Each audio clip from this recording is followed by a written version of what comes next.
lahat ng mga nag-view sa aking mga videos, at lahat ng nag-comment, at lahat ng nag-subscribe sa aking mga video, at sa lahat ng mga laging nakadikit sa akin na nanonood sa aking channel. Kahit kaunti lang sila, okay lang yun. At least na-appreciate nilang ginagawa ko.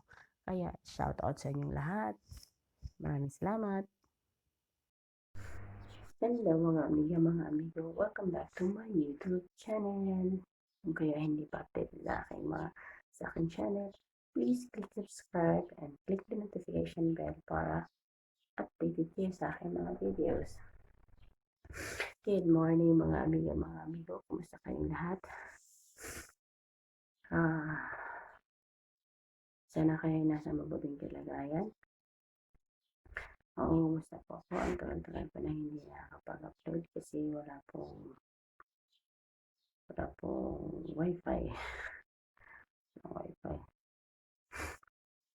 Kumusta na kayong kalagayan? Bawat isa sa atin, kung saan bansa man tayo. Ang Pilipinas ngayon ay nag-i-chaos. At yung mga kabayan natin nasa Italy naman, at saka yung nasa Amerika, sa Spain, masyado sila natamaan ng coronavirus, yung mga lugar na yan.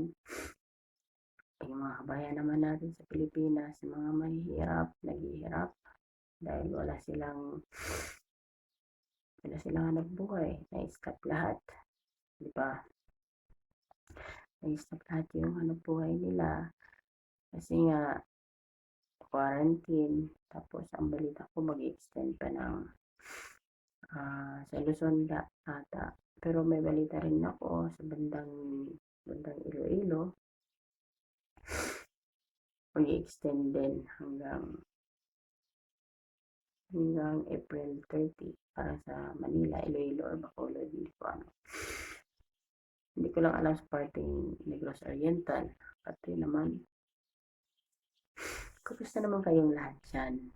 Sana ay nasa mabuting kalagayan kayo lahat sa kabila ng paghihirap ng ating mundo. Sana ay nasa mabuti kayong lahat.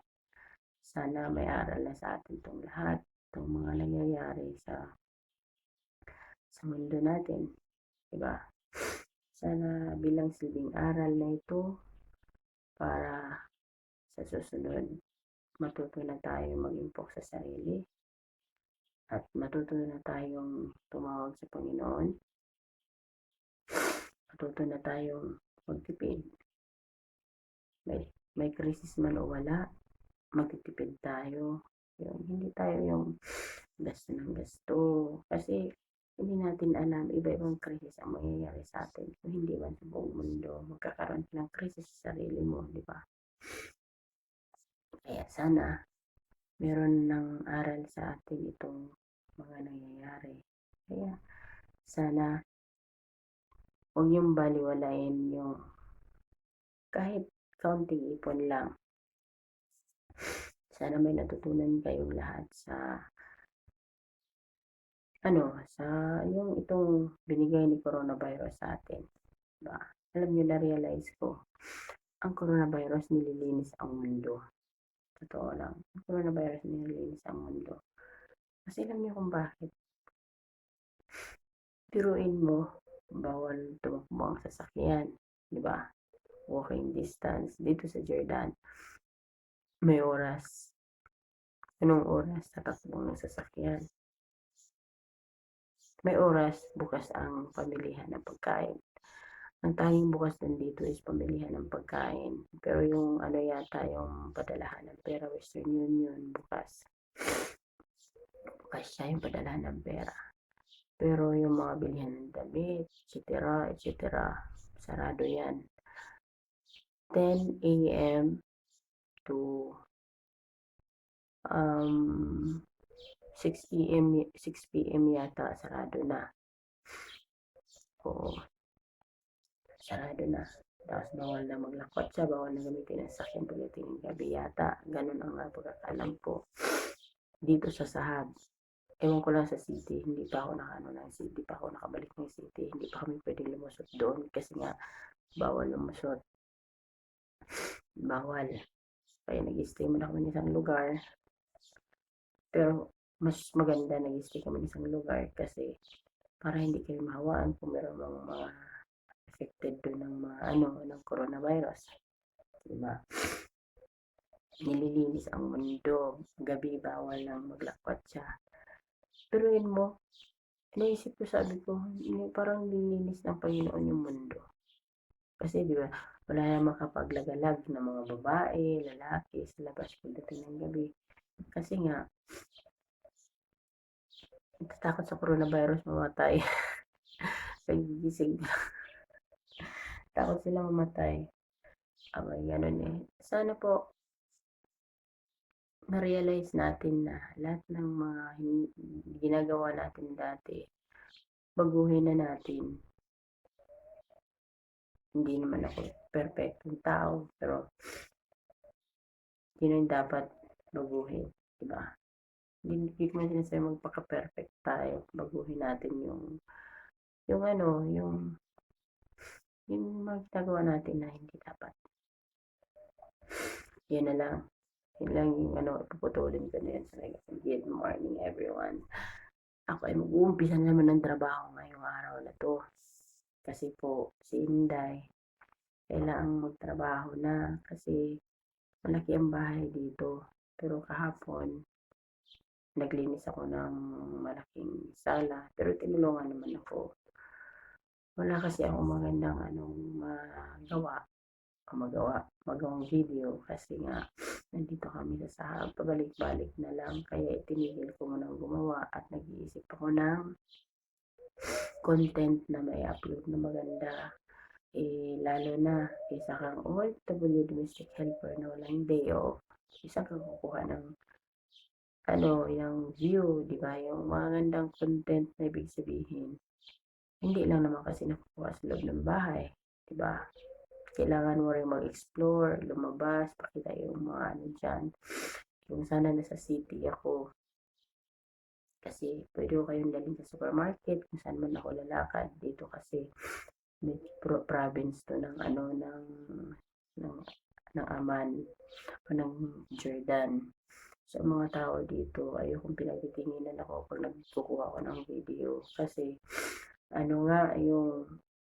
yung dito lahat ng kamag-anak ng amo ko. Ayoko. Tsaka dati na rin ako nagtatrabaho sa kanila. Dati ako nag-aalaga ng nanay nila. So, kilala ko lahat.